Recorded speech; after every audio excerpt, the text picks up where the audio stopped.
Hey guys, it's Karen. My whole body is a hot, sweaty mess. I just got back from work. It's practically my bedtime, but we're gonna do this anyway because today was the best day. Number one, the governor visited my work. Now, I did not get to see her because I was at one park and she was at another. We have 40 parks plus open spaces, so there's a lot of places to be, but the park that she was at is a park I have actually worked at before. So yeah, she basically visited just to say that there's like money available to spend on parks and stuff. And so I think she's gonna be like trying to figure out where to spend it so parks can put in proposals basically for her to spend it on them. And one of the things that we're trying to do is build a bike trail that goes from like Grand Haven to Grand Rapids. So that would be amazing.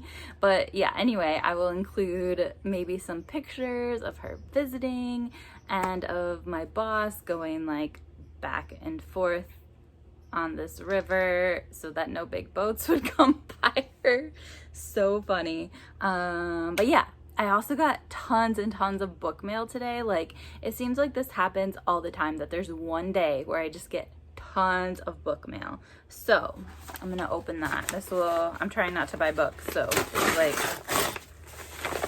few and far between. The first is from Kim at Middle of the Book March. She sent me They Call This Enemy, which I'm so excited to read, and it is a graphic novel, which makes it even better. And I'm hoping that I can read this and possibly use it in my classroom, but definitely for sure I want to read it. So thank you so much, Kim. That means so much to me.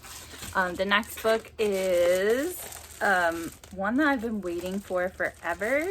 Now, I feel like I've heard people talking about it on BookTube for a really long time, and so I don't necessarily know why I couldn't get my hands on it sooner, but it is called Sitting Pretty. It is about a girl with some sort of a disability. I'm not sure which one. I'm just going to kind of go into this blind and see what happens in it, but it's a memoir, I'm pretty sure, and I've heard people just like rave about this book so much. So my plan today was to get home from work and just read it the whole rest of the night, and it's like practically my bedtime, so I don't know how much I'll get through, although it is pretty slim. So anyway, there's that one. And then my Parnassus first edition book club book came today as well, so I'll open that. Now, I have been trying not to look ahead at what they're sending me, so I literally have no idea what book this is.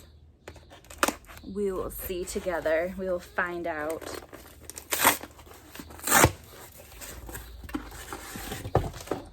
All right. Let's see what it is. Ooh, I don't know if I have heard about this one or not. So it is The Sweetness of Water by Nathan Harris. I'm gonna not read the inside flap because sometimes that gives too much away, but I will read this note. Basically, this note is always written by a bookseller and it comes with your book. This is by Lindsay Lynch, who I'm not quite sure I know who she is. A lot of the people that I feel like I have actually known in real life don't work at Parnassus anymore. So, dear friends, I have a confession to make. I haven't always been an avid reader of historical fiction.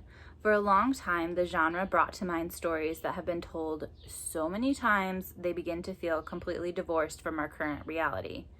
But something interesting is happening more and more. I see debuts in historical fiction that can take whatever preconceived notion I have of the past, flip it on its head, and make me reconsider everything I know about the present.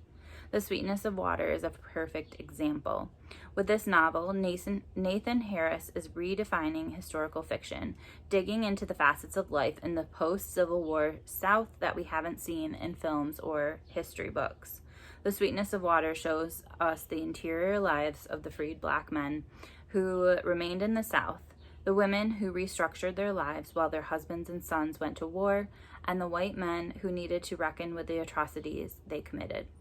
The Sweetness of Water breathes so much life into these narratives, which is a necessary novel, and I look forward to becoming a classic in the upcoming years.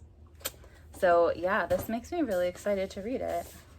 Elizabeth McCracken kind of blurbed it. Luis Alberto Urrea, I met him. He blurbed the back. Richard Russo did, and somebody that I don't know. So that's pretty cool. Okay, now one last box to open, which is my book of the month. Now, I wasn't too sure about which book to pick for the book of the month, but I finally picked one that I didn't love the cover of, but then people were really talking highly about it. And then the add-ons, those make this. Okay, so this one is called Sisters in Arms, and I believe it is about two Black women fighting in World War II and just about their whole experience. So the cover didn't really seem too interesting to me, but everyone really seemed to say this book is really, really good, so I'm excited for it. The next one I've been wanting to read for a while. It's The Personal Librarian by Marie Benedict and Victoria Christopher Murray. I think that's historical fiction too, although I'm not sure the time period. I would have to look. Kind of looks World War II-ish, I don't know. And then Survive the Night by Riley Sager. I'm so excited. He was an auto buy for me, and then I realized that this was on book of the month, and I was like, heck yes, sign me up for this.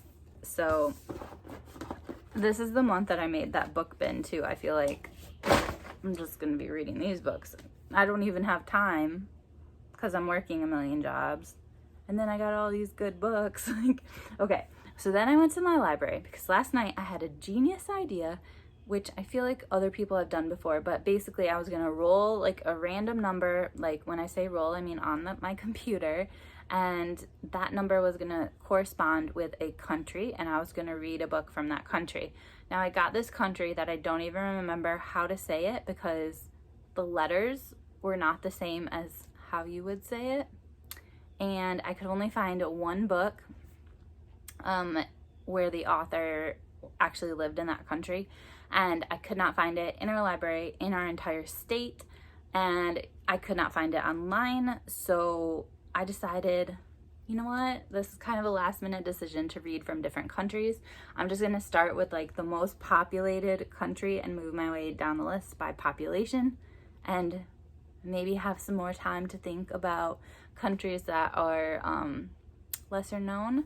So for China, I was looking at Chinese authors, looked at Amy Tan, some other people, and then the book that everyone's talking about came up.